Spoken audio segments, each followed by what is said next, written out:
Start करते हैं 2 minute के मेडिटेशन से। अब जहाँ भी है प्रेजेंट मोमेंट पे अपना पूरा अटेंशन शिफ्ट कर दीजिए। जहाँ बैठे हैं, जहाँ भी है आसपास जो है, अपने शरीर के बारे में पूरा अवेयर हो जाइए। अब धीरे से सारा अटेंशन सांसों पर लाइए। कैसे आप ब्रीथ कर रहे हैं उसको ऑब्जर्व कीजिए थोड़ी देर।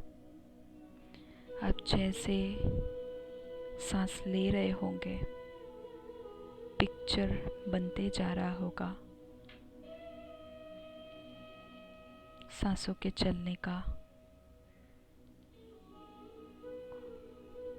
माइंड में पिक्चर बनता जा रहा होगा कि कैसे सांस नॉस्ट्रिल से अंदर जा रही है, कैसे लंग्स में भर रही है, कैसा डायफ्राम नीचे जा रहा है, फिर डायफ्राम कैसे ऊपर पुश हो रहा है जब सांस बाहर आ रही है, लंग्स से हवा निकल के ट्रैकिया से नॉस्ट्रिल्स में निकल कर बाहर जा रही है। ये पूरा चित्र बन रहा होगा। सारा अटेंशन इसी ब्रीदिंग पे 2 मिनट। अब कॉन्शियसली ब्रीदिंग को स्लो करेंगे, बहुत स्लो करेंगे।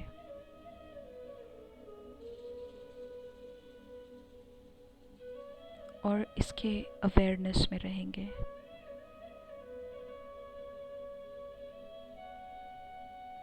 और अपना एक एक सेल, बॉडी का एक एक पार्ट का एक एक सेल लूज छोड़ेंगे और फील करेंगे एकदम हल्का हो गया है, लाइट, जैसे कॉटन। ब्रीदिंग के बारे में अवेयर रहकर वो लूजनेस महसूस करेंगे। अच्छा, ओम शांति। भगवान के प्यारे बच्चों और मेरा प्यारा विश्व परिवार, गणेश चतुर्थी की आप सबको बहुत बहुत शुभकामनाएं। गणेश जी को हम सब जानते हैं, विघ्न विनाशक बुलाते हैं, सिद्धि विनायक बुलाते हैं, दुख हरता सुख करता, ऐसे प्यार से बुलाते हैं। बहुत प्यार से हर साल सारी रस्में पूजा की निभाते हैं, मूर्ति लाते हैं घर पर। हर साल वैरायटी का खाना, व्यंजन, भोजन बनाते हैं, मिठाइयाँ बनाते हैं और बहुत प्यार करते हैं अपने विघ्न विनाशक को। महाराष्ट्र में तो इतना बड़ा मनाया जाता है ये फेस्टिवल। हर साल लोग इस टाइम के इंतज़ार में होते हैं। कोई काम करने से पहले भी इन जनरल श्री गणेश करना है बोलते हैं, कहावत भी है ना, श्री गणेश करते हैं। और कोई भी काम करने से पहले बहुत जगह ये प्रथा है कि गणेश मूर्ति की स्थापना करेंगे, क्योंकि वो विघ्न विनाश कर देंगे और वो काम को इजीली सक्सेस दे देंगे। तो उनकी मूर्ति स्थापन करके पूजा करते हैं। तो ये सब तो रस्मों की बात है। बाकी टीवी पर भी बहुत कहानियाँ आती है, कार्टून्स आते हैं, बहुत सारी ऐसी सीरीज़ बनी हुई है बच्चों के लिए। घर पे भी सब बच्चे बूढ़े हर उम्र के इस फेस्टिवल के लिए बहुत इंतज़ार करते हैं, पूरा साल वेट करते हैं और बहुत प्यार से मेरे बप्पा मोरिया, मेरे विघ्न विनाशक ऐसे बोल बोल के बहुत एंजॉय से, प्यार से आवाहन करते हैं गणेश चतुर्थी का। और आते हैं अब स्टोरी पर। ये स्टोरी तो आप सबने सुनी होगी, जहाँ गणेश जी का बर्थ हुआ था। स्टोरी के हिसाब से माता पार्वती एक दिन नहा रही थी और उनके शरीर से नहाते समय उन्होंने मिट्टी निकाली।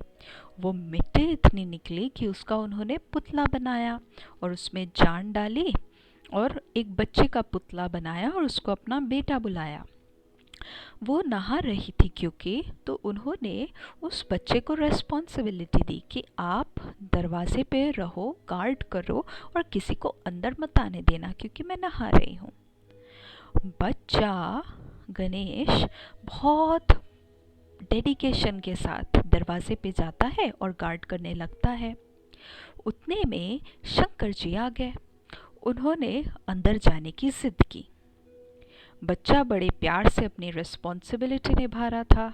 वो उनको पहचान नहीं पाया। वो तो अपनी माँ का बेटा था ना, तो उनको पहचान नहीं पाया। उसका बस काम था कि दरवाजे पे गार्ड बन के खड़े रहना और किसी को अंदर नहीं आने देना। तो उनका रास्ता रोक लिया उन्होंने। अब according to the story, Shankar ji ये इंटरफेरेंस से, इस बच्चे के इंटरफेरेंस से बहुत गुस्सा हो गए। इतना गुस्सा हो गए कि उसको पनिश कर दिया और उसका सर काट दिया। जब उनको पता चला पीछे की स्टोरी की कैसे पार्वती जी ने उसको बनाया है, तो उन्होंने बोला कि क्योंकि अब सर काट चुका हूँ, तो नेक्स्ट अब ऐसा करेंगे कि जो भी यहाँ से पास होगा उसका सर काट देंगे और ये बच्चे के सिर पे लगा देंगे। नेक्स्ट जो गया वो कोई ह्यूमन नहीं था, वो एलिफेंट था, एक हाथी था।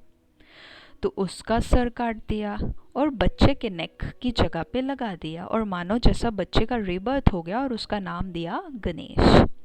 ये थी कहानी की बात, ये थी स्टोरी। पर मुझे ये कहानी थोड़ी सी ठीक नहीं लगती। बहुत क्वेश्चंस आते हैं मुझे इस कहानी में। ऐसा लगता है जैसे इस कहानी में बहुत गैप्स है, जो बिना भरे ये कहानी अननेचुरल लगती है। कुछ क्वेश्चंस मेरे ऐसे थे, जैसे पार्वती देवी, ठीक है ना, वो देवी थी, लेकिन एक देवी एक्सट्रीमली इवॉल्व्ड होते हैं। देवी देवता क्या है, एक्सट्रीमली इवॉल्व्ड, हर क्वालिटी में, हर शक्तियाँ में, हर पावर में ऊंचा, एलिवेटेड, बहुत ऊंचा। तो हम देवी देवता नहीं है, हमें ये तो पता है। हम देवी देवता नहीं है, फिर भी हमारे शरीर से इतनी मिट्टी तो नहीं निकलती कि मैं बैठ के उसकी पॉटरी करूं और एक मूर्ति बना दूं उससे। इतनी मिट्टी तो नहीं निकलती। और बाकी देवताओं का गायन भी आप सबने सुना होगा, क्या है कि कंचन काया, परफेक्ट शरीर, कुछ कमी ही नहीं है जिस शरीर में, बूढ़ा भी नहीं होता जो शरीर, ये देवी देवताओं का गायन है। और मेक सेंस ना, सोल ही इतनी पावरफुल है, इतनी वाइब्रेंट है, अबंडेंट है हर चीज़ में, तो अबंडेंस ही अट्रैक्ट करेगी। और अबंडेंस अट्रैक्ट करेगी तो पूरी बॉडी प्योर ही होनी चाहिए, परफेक्टली फंक्शनल ही होनी चाहिए। तो अगर एक डिवाइन आत्मा इतनी प्योर होती है, तो उसका शरीर ऐसे कैसे हो सकता है कि उसमें से इतनी मैल निकल रही है कि पुतला बना दिया? ये एक बहुत बड़ा क्वेश्चन मुझे आता था। नेक्स्ट क्वेश्चन मेरे दिमाग में ये आता था कि शंकर जी जो थे वो तपस्या करके आए थे। अभी स्टार्टिंग में हमने 2 मिनट का मेडिटेशन किया था, ठीक है ना। 2 मिनट के मेडिटेशन में हम बहुत स्टिल महसूस कर रहे थे, बहुत हल्का, बहुत काम महसूस कर रहे थे। इतना हल्का महसूस कर रहे थे कि हमें लग नहीं रहा था कि हमें कुछ बोलना भी चाहिए, इतना हल्कापन महसूस हो रहा था। और शंकर जी का स्टोरी के अकॉर्डिंग 10 इयर्स का मेडिटेशन वो करके आए थे, तपस्या ध्यान में बैठकर आए थे। आवाज़ भी नहीं निकलती है इतना अगर कर लिया होगा तो वो स्टेट ऑफ रिलैक्सेशन, वो स्टेट ऑफ धैर्यता, स्थिरता, स्टिलनेस, वो शांति, वो एलिवेटेड स्टेज, ये कितना ज़्यादा किया होगा उन्होंने अगर 10 साल किया तो इस बात पर उनको इतना गुस्सा कैसे ट्रिगर हो गया कि एक इनोसेंट बच्चा जो अपनी ड्यूटी निभा रहा था उसका ही गला काट दिया। ये बहुत एक मिसमैच जैसा मुझे लगा, क्योंकि गुस्सा एक ऐसी चीज़ है जो बहुत अनस्टेबल स्टेट में ही आती है। गुस्सा मतलब एक सिम्टम है जो अंदर की अनस्टेबिलिटी को दिखाती है। मैं अंदर हिली हुई हूँ मतलब मैं गुस्सा कर रही हूँ, जो कि समझ में आता। अगर स्थिर हूँ तो पॉसिबल ही नहीं है कि इजीली गुस्सा आ जा रहा है। तो ये बहुत बड़ा एक ग्लिच लगा मुझे। फिर देवता अगर पर्सनालिटी वाइज परफेक्ट होते हैं, गुण, शक्तियाँ, सिद्धियाँ भी परफेक्शन के लेवल में होनी चाहिए, उससे कम तो होनी ही नहीं चाहिए। तो बुद्धि भी परफेक्ट डिसीजन लेनी चाहिए, स्टेबल उपराम स्थिति होनी चाहिए। ये गुण है ना, दैवी गुण है। शक्तियाँ कंप्लीट फॉर्म में होनी चाहिए, सदा काल के लिए होनी चाहिए, उससे थोड़ी भी कम तो नहीं होनी चाहिए, तभी तो वो देवता है ना। तो जब ऐसी स्टेट है, जब ऐसे गुण शक्तियाँ हैं, तो कैसे ऐसे हो सकता है कि एक धक से हिंसा आ गई, एक धक से मानो जैसे एक इफेक्ट में आ गए वो गुस्सा के। एक स्टेबल और स्टिल माइंड इतना हिंसा कर ही नहीं पाएगी। ये तो मेंटली डिसबैलेंस्ड लोग कर रहे हैं कि इम्पल्सिव होके तुरंत कुछ भी एक्ट कर रहे हैं, एनालिटिकली सोच ही नहीं पा रहे हैं। तो स्टोरी का ये सेगमेंट से भी मैं कनेक्ट नहीं कर पाई। शायद इस स्टोरी का कोई और चेहरा होगा जो ज़्यादा रिलेटेबल होगा, और अगर ये हमारे सीखने के लिए है तो ज़रूर इसमें कोई स्पिरिचुअल मीनिंग होगा, बहुत गहरा राज छुपा हुआ होगा। तो ट्राई करते हैं अब इसको डिकोड करने की। स्टोरी में बताते हैं शंकर ने सिर काटा, which is equal to murder, हत्या। आज के डेट में हत्या, हम किसी का भी सर जाकर काटेंगे तो ऑब्वियसली वो मर्डर होगा। लेकिन हत्या स्टोरी में वर्ड नहीं यूज होता है, सर काटा बोलते हैं। इसमें क्या डिफरेंस है? सोचते हैं कि ये किस तरफ डायरेक्ट कर रही है ये बात। क्या हम भी उस बच्चे जैसे हैं जो अपने पिता को पहचान नहीं पा रहे हैं, बिकॉज हम इतने ईगो और अहंकार में हैं।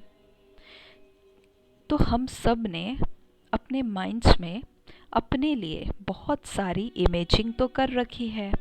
आप ट्राई भी कर सकते हैं। अभी जब जब आप मैं, आई ये वर्ड का यूज़ करें तो आप देखेंगे कि इमेज जो फॉर्म हो रही है ना, जो पिक्चर फॉर्म हो रही है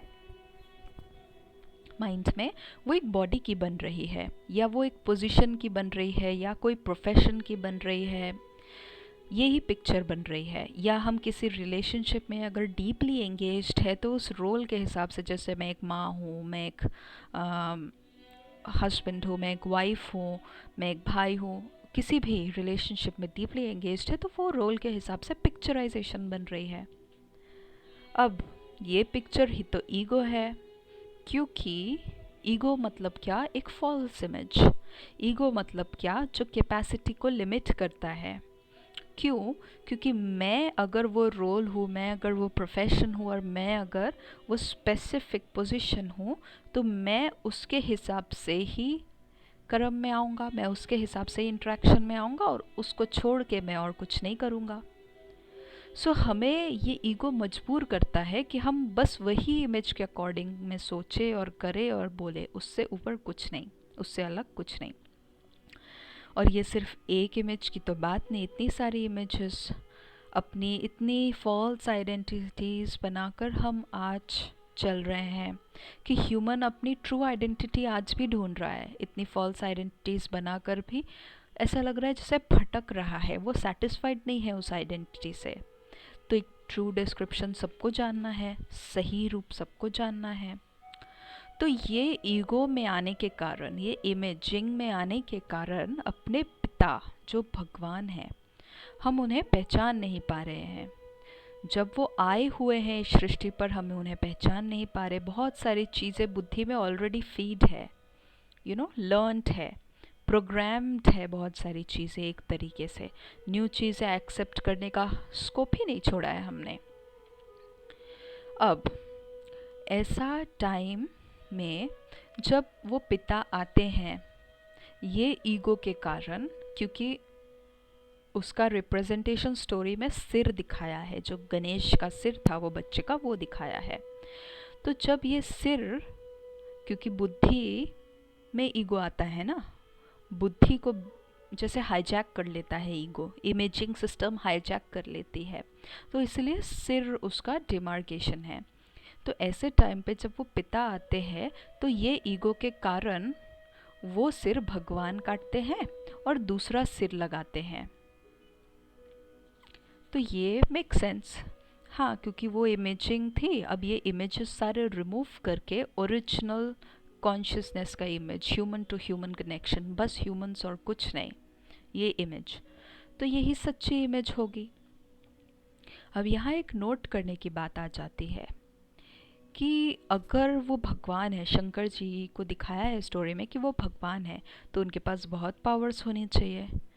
उन्होंने सिर काटा, विच इज़ ओके, ईगो का सिर था, पर दूसरा सिर लगाया, सेम सिर नहीं लगाया। भगवान ने तो लगा सकते थे ना, स्टोरी के हिसाब से एलिफेंट का सिर लगाया। सो आई थिंक इसका ये मीनिंग है कि ये जो सिर उन्होंने काटा वो ईगो, जो इतनी सारी इमेजेस हमने अपने लिए बनाई है, इतनी सारी आइडेंटिटी से हम अपने आप को आइडेंटिफाई करते हैं, वो सिर उन्होंने काट दिया और दूसरा सिर लगाया, मतलब रीप्रोग्राम किया हमको। और वो सिर में क्या था? ज्ञान था, प्योरिटी था, डिविनिटी था। ये वाला सिर लगा दिया। स्टोरी के हिसाब से तो एलिफेंट था। अब हम आके देखते हैं कि वो एलिफेंट मतलब क्या है। स्टोरी पे वापस अगर जाएं तो जैसे कि दिखाया है, पार्वती ने अपनी मिट्टी से पुतला बनाया ना। स्पिरिचुअलिटी में पार्वती सिंबॉलिक है प्रकृति का, मतलब नेचर के 5 एलिमेंट्स, मतलब वाटर, फायर, एयर, वैक्यूम या ईथर और लैंड। सो ये जो 5 एलिमेंट्स है, पंच तत्व, पंचभूतों का शरीर बोलते हैं ना, तो ये सारे एलिमेंट्स मतलब ये सारी प्रॉपर्टी से एक ह्यूमन शरीर बना है, मिट्टी का बना है। उसमें वाटर का एलिमेंट है, उसमें हीट है तो फायर एलिमेंट है, उसमें एयर है और उसमें सॉलिडिटी है, लैंड का जो सिंबॉलिक है। तो ये सारे एलिमेंट्स से ह्यूमन बॉडी फॉर्म्ड है, तो वो प्रकृति। और प्रकृति को चलाने वाला पुरुष होता है। स्पिरिचुअलिटी के हिसाब से पुरुष मतलब आत्मा, पुरुष मेल फीमेल नहीं, पर एक आत्मा, एक सोल। तो एक ह्यूमन बॉडी कॉम्बिनेशन है प्रकृति और पुरुष, मतलब मैटर और आत्मा, जो ये मैटर को अपने हिसाब से चलाती है। सो ये टोटल मिलके बनता है एक ह्यूमन बीइंग। तो ये पार्वती ने मिट्टी से पुतला बनाया, ये सेंस बनाता है अभी। अब स्टोरी में वापस जाए तो प्रकृति ने पुतला बनाया, ठीक है, पार्वती ने पुतला बनाया, मतलब प्रकृति के एलिमेंट से एक शरीर तैयार हुआ जो कि एक वेसल जैसा था, मैटर का। तो उसको अहंकार था कि मैं ये शरीर हूँ। इसको रिलेट करते हैं आज हम भी अपने आप को, क्योंकि हम अपने आप को शरीर समझते हैं, शरीर से रिलेटेड पोजीशन समझते हैं, रिलेशनशिप समझते हैं, हम उससे आइडेंटिफाई करते हैं। जब मैं वर्ड ही यूज़ होता है तो पिक्चर ही बॉडी की बन रही है, तो यही तो ईगो है ना, यही अहंकार है। तो यहाँ वो पार्ट रिलेट हो जाता है। तो वो हमारे ऊपर एक वो सर काट कर, जो ईगो इमेजिंग वाली सर थी, उसको काट कर एक वाइस, बहुत विजडम वाला सर लगाते हैं। अब आप सब देवी देवताओं का डिस्क्रिप्शन देखेंगे, कंचन का आया है परफेक्ट बॉडीज, है ना, लेकिन गणेश की बॉडी देखेंगे तो वो परफेक्शन का जो डेफिनेशन है ना, उससे मैच नहीं करता है। तो समझते हैं इसका सीक्रेट। अब गणेश के वो मूर्ति पे आते हैं। सबसे ऊपर उनका फोरहेड होता है। उनका फोरहेड बहुत वाइड दिखाते हैं, बहुत बड़ा साइज का दिखाते हैं। तो बड़ा और वाइज, बड़ा फोरहेड सिंबॉलिक है एक वाइस, विजडम से भरा हुआ फोरहेड, बुद्धिवान, ब्रिलियंट इंटेलेक्ट, इसलिए बड़ा सिर, ये इसका सिंबॉलिक। आंखें उनकी ना मूर्ति में बहुत छोटी छोटी दिखाती, सिकुड़ी हुई आंखें होती है, जैसे स्क्वीज करते हैं ना। तो इससे दो चीज़ होती है। अभी जब हम बहुत खुश होते हैं, आपने देखा होगा हम खुशी से बहुत हंसते हैं, हमारी आंखें छोटी छोटी हो जाती है। तो ये सिंबॉलिक है अति इंद्रिय सुख, जो कि सेंस ऑर्गन से हम महसूस ही नहीं कर सकते, बाहर की चीज़ों से महसूस ही नहीं कर सकते। अपनी ओरिजिनल स्टेट, अपनी जो कॉन्शियस स्टेट है, उसी में रह के वो सुख एक्सपीरियंस कर सकते हैं, आउट ऑफ द वर्ल्ड जो ब्लिस है। तो ये वाली जब हैप्पीनेस होती है ना, हमारी आंखें छोटी हो जाती है, तो इसलिए उनकी आंखें छोटी दिखाते हैं। फिर और एक मीनिंग भी है उसका, हम दूर तक जब कोई चीज़ देखते हैं हम क्लियरली देखने की कोशिश करें ना तो हम अपनी आँखों को थोड़ा सा स्क्वीज़ करते हैं, थोड़ा स्क्वीज़ करते हैं तो हमें बहुत दूर दूर तक दिखाई देता है। तो इसका क्या मतलब है? ये फार साइटेडनेस की निशानी है। फार साइटेडनेस मतलब हमें फिजिकली दूर तो देखना नहीं है। क्या मतलब है वैसा? So spiritually I the being, I the conscious being, I the soul, वो दूर का सोचने वाला हो, दूर का समझने वाला हो, क्योंकि वो वाइस है ना, क्योंकि वो ऐसा हो जो जो सोचे, जो बोले, जो कर्म करे, बस प्रेजेंट मोमेंट में उसको टालने के लिए, उसका सुख अनुभव करने के लिए नहीं करे, पर दूर तक उसका रेप्लिकेशंस क्या होगा ये कर्म का, उससे क्या रिटर्न में आएगा, ये सोचे, ये समझे। इन टर्म्स ऑफ इमोशंस क्या रिटर्न में मिलेगा, इन टर्म्स ऑफ फिजिकल चीज़ें क्या मिलेगा, ये दूरांदेशी जो होगा ना, ये छोटी आंखें उसका सिंबॉलिक है। क्योंकि बहुत बार क्या होता है, हम चीज़ों को टालने के लिए ना, बस एट द मोमेंट से हटाने के लिए हम कुछ भी कर लेते हैं, हम कैसे भी उसको कर लेते हैं, बट जो रिटर्न में लॉन्ग टर्म आफ्टर इफेक्ट्स है वो बहुत नेगेटिव हो जाता है फिर। तो स्क्वीज्ड आइज। अब उनके मुंह पर आते हैं। मुंह बहुत छोटा दिखाते हैं क्योंकि सूंड बड़ा रहता है ना, मुंह छोटा होता है एलिफेंट का, तो मुंह बहुत छोटा दिखाते हैं। और कान उनके दिखे हैं कैसा होता है? कान एक सीव जैसा होता है, एक सूप होता है ना जिसको हम ऐसे उछाल उछाल के सेपरेशन करते हैं, पत्थर और चावल अलग हो जाते हैं, वैसे वीट, इनफैक्ट कोई भी टाइप का सीरियल ना मैनुअल हैंड फिल्टर जैसा होता है। कोई भी टाइप का ग्रेन हम जब मैनुअली सेपरेट करने की कोशिश करते हैं पत्थर से या कोई भी कचरे से, तो हम ऐसे सूप से ऐसे उछाल उछाल कर सेपरेट कर लेते हैं। सो सूप मतलब क्या हुआ? फिल्टर हुआ। मतलब कान कैसे हो? फिल्टर्ड हो। मतलब इन्फॉर्मेशन जो कान उठाए वो फिल्टर्ड उठाए, सारा इन्फॉर्मेशन नहीं उठाए। पर क्या कभी ऐसे होता है कि मेरे कान खुले हैं, जो इन्फॉर्मेशन आ रही है मैं ना सुनूं? हम बोलेंगे सुनते हुए ना सुनो, ये कैसे करूं, ये कैसे पॉसिबल है? पॉसिबल है फ्रेंड्स। कैसे? क्योंकि हम जो भी सुनते हैं, ओके, कान सुनते हैं, इन्फॉर्मेशन गिरती है, नर्व सेल्स जो है कान से वो उस इन्फॉर्मेशन को प्रोसेस करते हैं, उसको डेटा में कन्वर्ट करते हैं, और वो सेल्स ऊपर ब्रेन तक जाती है, और ब्रेन सेल्स उसको प्रोसेस करते हैं, और वही information I the conscious being, मुझ आत्मा तक वो इन्फॉर्मेशन पहुंचती है। मैं आत्मा अपने पुराने संस्कार के हिसाब से या कॉन्शियसली भी अभी अगर मैं आउट ऑफ चॉइस मैं चॉइस से वो इन्फॉर्मेशन को या तो परसीव करूँगी, रिसीव करूँगी, उसको प्रोसेस करूँगी, या तो मैं अपनी बुद्धि के से डिफरेंट इमेज पिक्चर करके नर्व सेल्स को दे दूँगी, ब्रेन को दे दूँगी।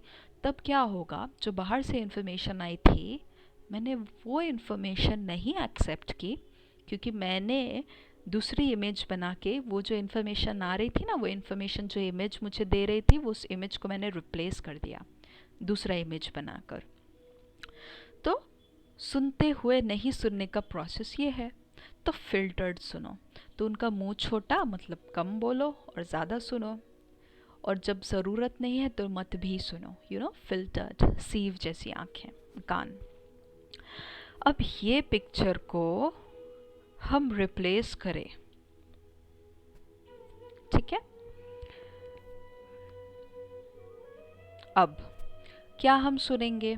हम प्योर सुनेंगे, एलिवेटेड चीज़ें सुनेंगे और हाई स्टेट में रहेंगे ना। कुछ भी सुन के, कुछ भी प्रोसेस करके क्यों हम अपनी स्टेट गिराएं, क्यों हम नेगेटिव एनर्जी में जाएं, क्यों हम नेगेटिव फील करें, वेस्ट फील करें, मीनिंगलेस फील करें? क्यों ना हम एलिवेटेड फील करें? वो तो हमारे पास अब हो गई ना, पावर आ गई।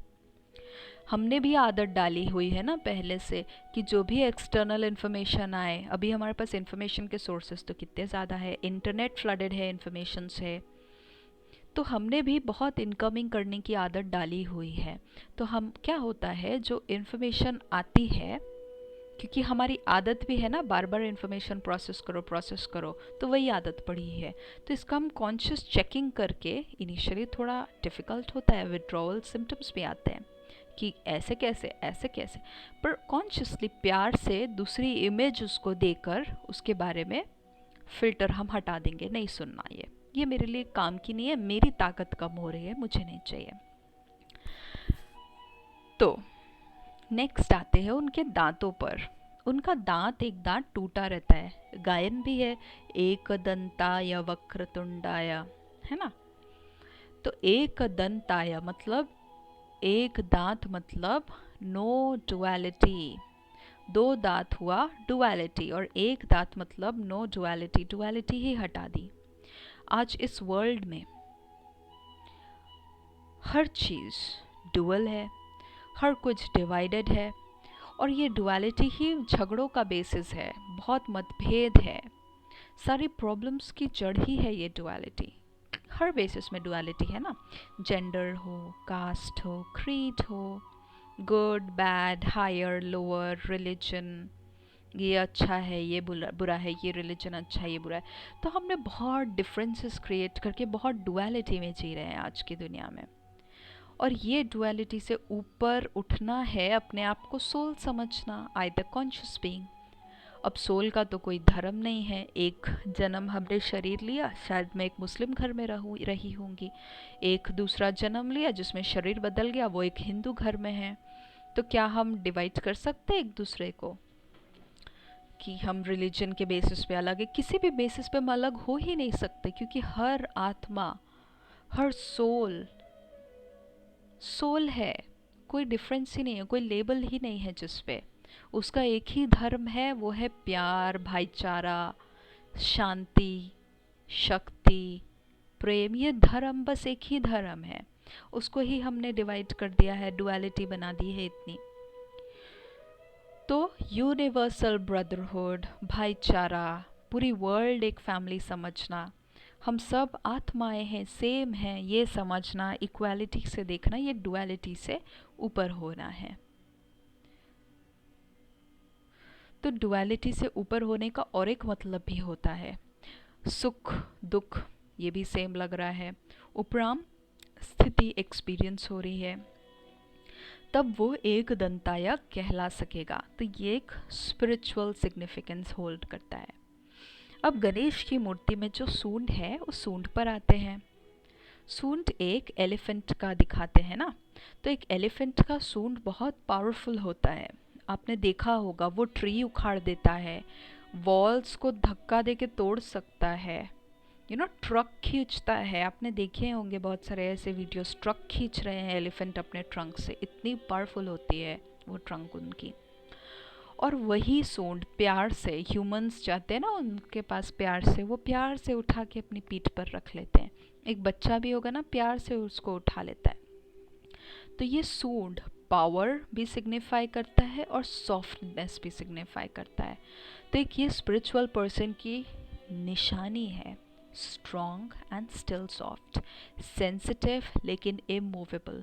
उसको पता होगा कौन सी पावर कहाँ यूज़ करनी है, कब यूज़ करनी है, कितने देर तक यूज़ करनी है। बिकॉज उसकी बुद्धि क्लीन होगी ना, एक स्पिरिचुअल बीइंग की माइंड क्लियर होगी, गंदगी नहीं भरी होगी, दुनिया भर की प्रोग्रामिंग नहीं भरी होगी, क्लियर होगी। तो उसको पता रहेगा कब कहाँ क्या करना है, कहाँ सहन शक्ति यूज़ करनी है, कहाँ सामना करना है, कहाँ सामना शक्ति यूज़ करनी है, कहाँ सहयोग देना है, कहाँ एक्सेप्ट करना है। लेकिन सीड, आई द बीइंग, मैं बहुत पावरफुल हूँ, और जहाँ पावर है वहाँ चॉइस है, जहाँ पावर है मैं वहाँ चूज़ कर सकती हूँ, ये चाहिए कि ये चाहिए, ये चाहिए कि ये चाहिए, ये यूज़ करना है। ये पावरफुल सोल ही कर सकती है, बाकी एक वीक सोल मजबूर होती है ना, उसके पास चॉइसेस नहीं होती। नेक्स्ट, तो विशाल बुद्धि के कारण ये आर्ट आ जाती है एक स्पिरिचुअल बीइंग में। अब उनका पेट देखते हैं मूर्ति में, उनका पेट बहुत बड़ा दिखाते हैं। अब ऐसा क्यों? देवी देवता तो कंचन काया होते हैं। आपने कहावत ज़रूर सुनी होगी, इनके पेट में ना बात ही नहीं पचती। पेट में बात पचाना क्या मतलब है इसका?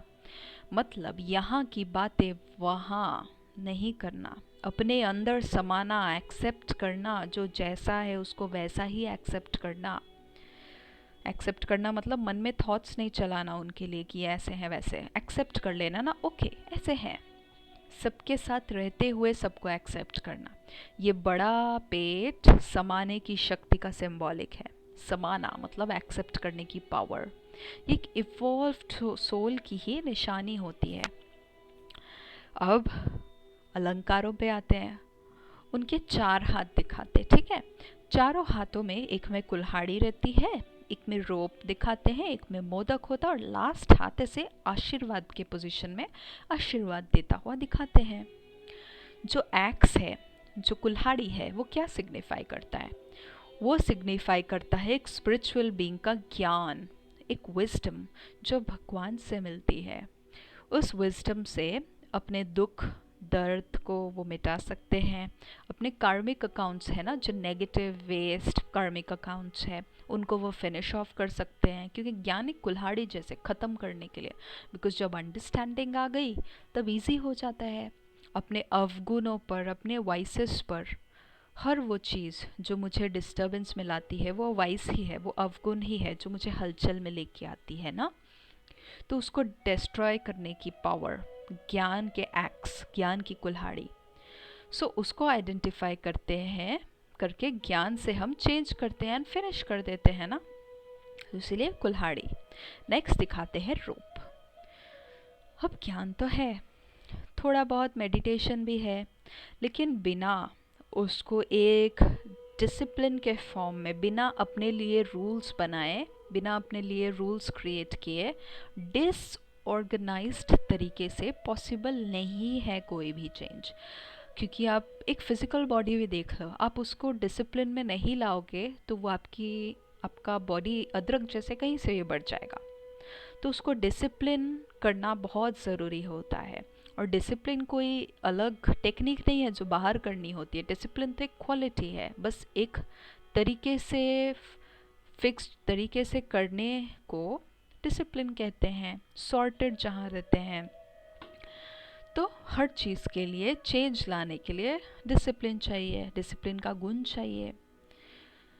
तो सॉर्टेड तरीके से, प्लान्ड तरीके से चलने का गुण है डिसिप्लिन। ये हो जाती है हमारी मर्यादा की रोप, क्योंकि हमने अपने आप को बांधा है ना ये रोप के अंदर कि मुझे ऐसे ही चलना है, कुछ भी करेंगे, कैसे भी रहेंगे, कुछ भी खाएंगे पिएंगे, ये तो डिसिप्लिन नहीं है ना। विदाउट सेल्फ डिसिप्लिन बस जो आ रहा है रैंडमनेस, डिसऑर्डरनेस। साइंस में भी आपने पढ़ा होगा ना, जितना ज़्यादा डिसऑर्गेनाइज्ड उतना ज़्यादा केओस, उतना ज़्यादा एंट्रोपी खर्च होना, उतना ज़्यादा थकान, और उतना ज़्यादा एक हलचल वाली स्टेट। सो उससे कभी भी एक ट्रांसफॉर्मेशन नहीं आ सकती है। डिसिप्लिन, सेल्फ डिसिप्लिन बहुत ज़रूरी है। तो इसके लिए वो रोप दिखाते हैं। थर्ड हैंड उनका आशीर्वाद के फॉर्म में रहता है, मतलब बस ब्लेसिंग्स ही ब्लेसिंग्स, बस दुआएं ही दुआएं सबको, नो मैटर व्हाट, कुछ भी हो मैं दुआएं ही दूंगी। क्योंकि वो ब्लेसिंग्स देकर ताकत खुद की बढ़ती है। दूसरों के बारे में अच्छा सोचकर खुद हम पेंट अप इमोशंस, दबी हुई फीलिंग्स से हम खुद अपने आप को रिलीज़ कर लेते हैं, हम खुद अच्छा फील करने लगते हैं। और ये एक पावरफुल स्पिरिचुअल बीइंग की ही निशानी है, क्योंकि ये करने के लिए भी ताकत चाहिए। जो ऐसे सबको एक्सेप्ट करने वाला हो, अप्रिशिएट करने वाला हो, रिस्पेक्ट देने वाला हो, ट्रस्ट देने वाला हो, प्यार देने वाला हो, मांगने वाला नहीं पर देने वाला हो, वो ऊंची आत्मा श्री गणेश का प्रतीक है।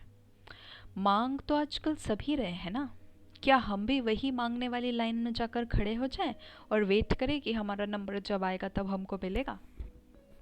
नहीं ना, ऐसा कोई नहीं चाहता अपने लिए।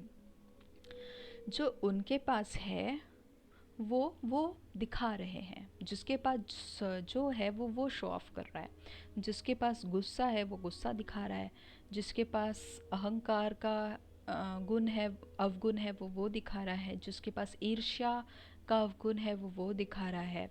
जिसके पास लोगों की इंसल्ट करने का है अवगुण, वो दिखा रहा है। अवगुण क्यों? क्योंकि ये खुद को डिस्टर्बेंस में लाता है। अब वो दूसरों के लिए कर रहा है तो वो खुद भी डिस्टर्ब हो रहा है, दूसरों को भी कर रहा है, तो वो अपना दिखा रहा है। तो हम भी क्यों उनके जैसे ही भिखारी बने? अब वो खुद डिस्टर्ब्ड है कहीं से, तो वो स्टिलनेस मांगेंगे ना। इतना डिस्टर्बेंस है कहीं से तो शांति मांगेंगे ना। तो क्या हम भी उनके जैसे भिखारी बन के मांगने वाली लाइन में खड़े हो जाएं, या खुद अबंडेंट होकर देते जाए? अबंडेंस होगी जो स्पिरिचुअल बीइंग में, वो देने देने के लिए हमेशा रेडी होगा। इसीलिए गणेश का हाथ ऐसे आशीर्वाद में दिखाते हैं। सो ये अपनी चेकिंग है। फोर्थ हाथ उनका जो है उसमें मोदक दिखाते हैं। अब मोदक जो है वो बहुत मीठा होता है, टेस्टी होता है।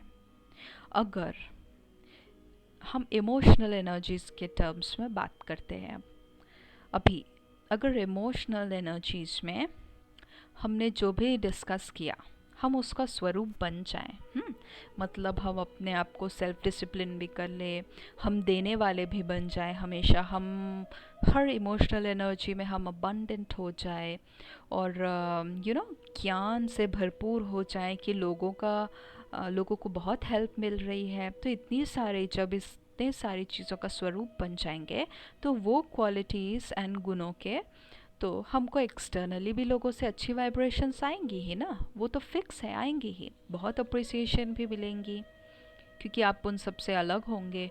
तो लोग कभी कभी ज़्यादा रिस्पेक्ट देंगे क्योंकि उनको प्राप्ति हो रही है ना, वो दे रहे हैं इसलिए उनको अच्छा लगेगा ना। तो वो क्योंकि आपसे मिल रहा है, उनको अच्छा लग रहा है, ऊंचा लग रहा है, मीठी एनर्जी मिल रही है उनको, तो वो भी देंगे। तो इसका अहंकार बहुत बार आ जाता है। तो ये चीज़ का अहंकार कभी नहीं आए। गणेश के चौथे हाथ में जो मोदक दिखाते हैं ये उसका प्रतीक है। उस हाथ में वो मोदक रखते हैं, वो मोदक खाते नहीं है। मतलब वो एनर्जी जो आ रही है, मैं वो कंज्यूम नहीं कर रही हूँ मैंपन में कि मैंने ये किया तो आ रही है, मैंने ये किया तो इतना एलिवेटेड है, मैंने इनको ऐसा बताया तो इतना एलिवेटेड है। ये ज्ञान के अहंकार में कभी नहीं आना। ये ज्ञान का अहंकार ना वर्स्ट काइंड ऑफ अहंकार है, वर्स्ट काइंड ऑफ ईगो है। क्योंकि ये जो ईगो है ना, ये बहुत सटल होता है, पता नहीं चलता कहाँ से आ गया। तो इसीलिए बहुत बार डिफरेंस भी हम नहीं कर पाएंगे, मैं ज्ञान के अहंकार में आ रहा हूँ या शुद्ध एलिवेटेड सेल्फ कॉन्फिडेंस जो स्टेट है ये इसमें हूँ। बहुत बार इसमें डिफरेंस भी नहीं पता चलता है। बुद्धि को बहुत महीन होना पड़ेगा ये डिफ्रेंशिएट करने के लिए, तो वरना परख ही नहीं पाएंगे ना।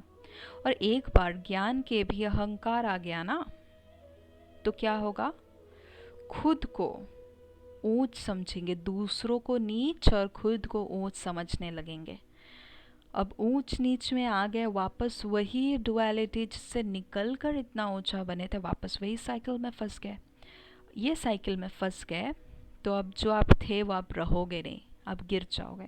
तो ये ज्ञान का अहंकार से इसीलिए बच के, इसलिए वो दिखाते हैं कि मोदक उनके हाथ में है।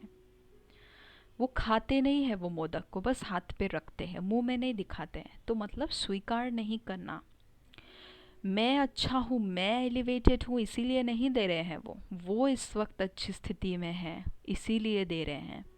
मैं कर रहा हूँ, मेरे रिटर्न में वो वाहवाही कर रहे हैं, ये समझना ना सबसे बड़ी मूर्खता है। ओके। अब लास्ट में उनका वाहन क्या दिखाते? एक चूहा। इतने बड़े देवता और बस एक चूहा। अब बाकी देवी देवताओं को देखो, कितने स्प्लेंडेड ब्यूटीफुल वाहन दिखाते हैं उनके, बड़े बड़े मल्टी कलर्स के, और इनको क्या दे दिया? चूहा। अब चूहा क्यों दिया है? अब चूहा, आप अगर चूहे के बारे में सोचेंगे तो चूहा वो होता है जो कुछ भी काटते रहता है, कुतरते रहता है, कुछ भी किधर भी भागता है। कोई भी छोटा सा भी होल होगा ना, उसको जगह नहीं लगेगी घुसने की, कहीं से भी घुस जाएगा।